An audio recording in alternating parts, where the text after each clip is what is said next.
parents. What horrific moment made you realize there was something wrong with your child? It's a monster, Daddy. We should throw it in the trash, she said, while holding her baby brother. I stared at my daughter, speechless. Did she really just say that? Honey, this is your baby brother, I said.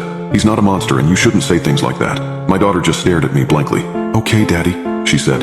Without a word further, she turned and bolted out of the room. I could feel myself frown. I had read about this in the parenting books. The older sibling feels resentful of the attention that a new baby gets and acts out. I was sure that was all that was happening. Is Ellen okay? Asked the voice of my wife from behind me. I turned around. Why do you ask? I said. My wife Mary was already up and around the house just a few days after giving birth.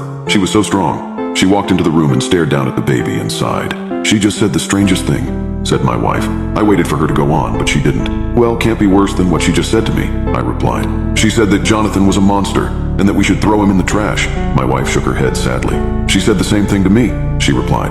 And she said, the monster's fooled Daddy, but he can't fool me. Can you believe that? An uneasy feeling of cold crept up the back of my neck. We should sit her down and have a talk, I said. My wife opened her mouth to reply, but yawned instead. Tomorrow it's getting late tonight, she said. Yeah, let's go to bed. If only we had never gone to sleep that night. I woke up to a loud racket coming from downstairs. I turned on my phone screen to check the time. 2:23 a.m. The cloud of sleep slowly dissipated, and I realized that the sound was Jonathan crying in his crib. As I pushed myself out of bed and into my house shoes, a second realization hit me. The crying isn't coming from his room, and it sounds wrong. I looked down at my wife. Let her sleep. She's earned it. I followed the sound downstairs into the kitchen. The crying was muffled, and it was hard to place the source. I stopped dead and strained my ears. It seemed like it was coming from the sink. I approached the sink and stared at the drain, frowning. I remembered back to when my daughter told me she wanted to throw the monster in the trash. No, she wouldn't do that. Would she? I opened the cupboard door and to my horror discovered my son Jonathan in the trash, lying on bed of coffee grounds and banana peels. Oh my God. I pulled him out of the trash and gently brushed off as much of the damp coffee grounds as I could, while rocking him back and forth and gently reciting Hush Little Baby, his favorite song. Soon he had drifted off. You should have left him there, came a voice from behind me. I turned to see my daughter Ellen. Why would you do this? I yelled. Careful not to wake my wife. Ellen only shrugged. Monsters belong in the trash, she said. Her jaw was clenched, her nostrils flared. I won't let it hurt your and Mommy.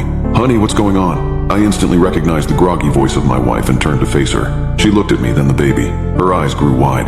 I thought it was because of how dirty Jonathan was, but I was wrong. My wife saw the knife that Ellen was hiding behind her back. She rushed forward, brushing past me in an attempt to put herself between our daughter and the baby before Ellen struck at the baby. But Ellen was too small and too quick, and she easily dodged my wife's bear hug.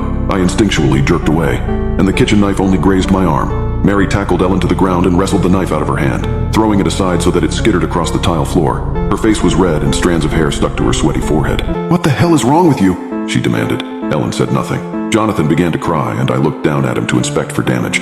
Blood was leaking from a cut on his forehead. Without thinking, I reached down to wipe it off, but immediately jerked my hand back, as if I had touched a hot stovetop. I held my hand up to my face in horror, and watched the smoke rise as my son's blood burned through my fingertips down to the bone. The acrid smell of burning flesh filled the house. My wife, my daughter, and I locked eyes and froze. Our daughter wasn't crazy after all.